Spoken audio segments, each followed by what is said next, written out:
Hello दोस्तों, इस कहानी में मैं लड़के का रोल निभा रही हूँ। मालकिन मेरी बहुत ही खूबसूरत और ईमानदार है। वह जब भी कुछ बनाती तो मुझे खाने को जरूर देती। एक दिन मैंने अपनी मालकिन से कहा, मालकिन मुझे आम खाने का मन हो रहा है। वह कुछ नहीं बोली, लेकिन मैंने मन में ठान लिया था कि आम का रस तो पीकर ही रहूँगा। मालकिन मेरी सारी बात समझ जाती है, लेकिन पता नहीं क्यों अभी वह कोई जवाब नहीं देती है।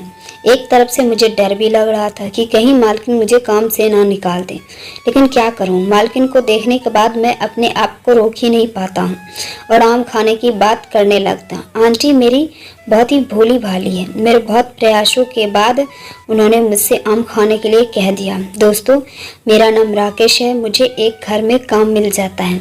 अपने दोस्त की मदद से मुझे एक आंटी के यहाँ काम मिल जाता है। आंटी बहुत ही सीधी सादी थी, उनके घर का सारा काम करता था। मैं उनको मालकिन कहकर बुलाने लगा। मालकिन के घर में उनके अलावा कोई भी नहीं रहता है। उनके पति बाहर ही रहते हैं। एक दिन मैं काम करके अपने घर जाने लगता हूँ तो मालकिन बोली, सुनो राकेश, तुम मेरा एक काम कर दो, थोड़ा जरूरी काम है। मैंने कहा, बताओ मालकिन, क्या काम है। वो बोली, मार्केट से मेरे थोड़ा सा शहद ले आओ। थोड़ा गले में दिक्कत है, उसको खाने से सही हो जाएगा। उसके बाद मैं मार्केट जाता हूँ और वहाँ से अपनी मालकिन के लिए शहद लेकर आता हूँ। मुझे अपने घर जाने के लिए थोड़ा देर भी हो रही थी, इसलिए मैं जल्दी से मालकिन को शहद देता हूँ और शाम होने से पहले ही घर चला जाता हूँ। घर में खाना खाकर सो जाता हूँ। अगली सुबह जब मैं मालकिन के यहाँ जाता हूँ और काम करने लगता हूँ तो थोड़ी देर बाद मालकिन मेरे पास आई और बोली, राकेश, कल जो शहद लेकर आए थे मुझे उससे बहुत आराम मिला है, इसलिए और भी लेते आना। जब कभी दिक्कत होगी तो खा लिया करूँगी।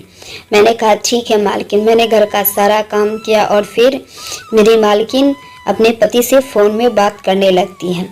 मैंने उसको खाना खाने के लिए बुलाया तो उन्होंने कहा, राकेश, मुझे अभी बिल्कुल भी भूख नहीं लगी है, अभी थोड़ी देर बाद खा लूँगी। मालकिन अपने पति से बात करने के बाद वो नहाने चले जाती है और उसके बाद वह खाना परोसन के लिए कहती है। मैं उनको खाना परोस दिया और वह खाना खाने लगती है।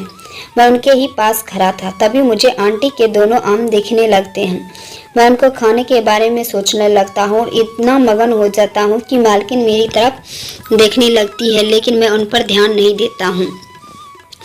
उन्होंने कहा, राकेश, इस तरह से क्या देख रहे हो। उसकी आवाज़ सुनकर मैं एकदम से डर जाता हूँ और अपनी खोपड़ी नीचे कर लेता हूँ। वह मुझसे दोबारा पूछती है कि बताओ राकेश, क्या देख रहे थे।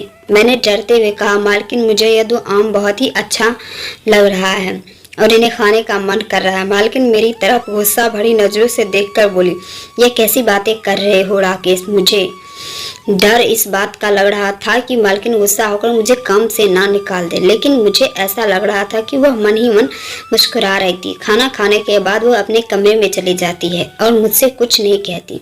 मैं भी शाम को अपने घर आ जाता हूँ और रात को मुझे नींद नहीं आ रही थी और सिर्फ मालकिन का ख्याल आ रहा था और आम खाने का बहुत मन हो रहा था।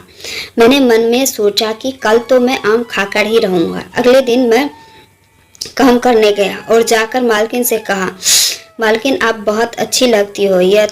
तो वह यह सुनकर बोली, सच में मैं अच्छी लगती हूँ। मैंने कहा, हाँ मालकिन। उसके बाद मैंने कहा, मालकिन, मुझे आम खाना है। वह समझ गई और थोड़ा मुस्कुराई। फिर उन्होंने कहा, ठीक है, यह लो, खा लो। उसके बाद मैं बहुत खुश था और आगे भी मुझे यह मौका मिलने लगा।